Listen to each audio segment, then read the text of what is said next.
మనం చూడలేదు మిత్రమా, స్టేట్మెంట్ మాత్రమే చూసాము.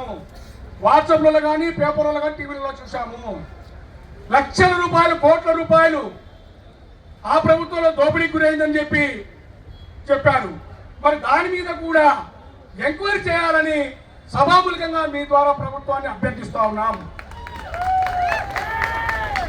ఎందుకంటే న్యాయమైన కోరికలు, న్యాయమైన డిమాండ్లు పరిష్కరించమంటే డబ్బులు లేవంటున్నారు. కాబట్టి మాకేమన్నా నిజంగా అక్కడ ఏమైనా ఆ డబ్బులు ఏమన్నా విద్యుత్ సంస్థలకు సంబంధించిన డబ్బులు ఏమన్నా అక్కడికి వెళ్ళి ఉంటే అవి రాబట్టి అయినా కూడా వీళ్ళకి ఇవ్వవలసిందిగా కూడా రిక్వెస్ట్ చేస్తా ఉన్నాం. మరి ఇవన్నీ కూడా మన ముందర ఉన్న సవాళ్ళని మనవి చేస్తూ 8వ తారీఖు చర్చలకు మేనేజ్మెంట్ పిలిచింది. 8వ తారీఖు సమస్యల పరిష్కారం అయితే ఆయన ఎవరైనా ఆశ పెట్టుకుంటే గుండు సున్నానే ఖచ్చితంగా రెట్టింపు ఉత్సాహంతో 13వ తారీఖున జల విజయవాడ కార్యక్రమానికి హాజరయ్యి 15వ తేదీన ఉదయం 6 గంటల నుండి నిర్వధిక సమ్మెకు ప్రిపేర్ కావాలి. మనం ఆ విధంగా వెళితే గౌరవ ముఖ్యమంత్రి వర్యులకి మన విద్యుత్ సంస్థల మీద పూర్తి అవగాహన పట్టు ఉంది.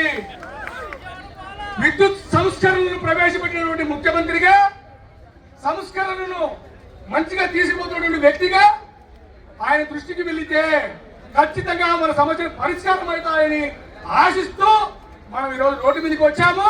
ఖచ్చితంగా ముఖ్యమంత్రి గారి దృష్టికి వెళుతుందని ఆశిద్దామని మనవి చేస్తూ, తప్పనిసరిగా ఈ 2వ దశ ఆందోళన కార్యక్రమం ఏదైతే రాష్ట్ర జేఏసీ ఇచ్చిందో ఆ పిలుపును అందుకొని ప్రతి కార్మికులు, ప్రతి ఉద్యోగి నడుం బిగించాలి. మనతో ఎవరైనా 1-2 సంఘాలు ఏదైనా కూడా కలిసి రానటువంటి సంఘాలు ఏదైనా ఉంటే వారిని కూడా మనం కలుపుకొని పోవాలని వ్రాతపూర్వకంగా వాళ్ళకు రిక్వెస్ట్ చేసి ఉన్నాము. ఆ సందర్భంలో తప్పనిసరిగా ఏదైతే ఈరోజు 23 సంఘాలు, కాంట్రాక్ట్ కార్మిక సంఘాలు ఉన్నాయో ఖచ్చితంగా మనం కనుక ఒక 24 గంటలు సమ్మెలేకపోతే సమస్యలన్నీ పరిష్కారం అవుతాయని మనం చేస్తూ, నాకు ఈ అవకాశం కల్పించినటువంటి ఈపీడీసీఎల్ డిస్కమ్ కార్యవర్గానికి ధన్యవాదాలు తెలుపుకుంటూ సెలవు తీసుకుంటున్నాను. Thank you sir, thank you very much.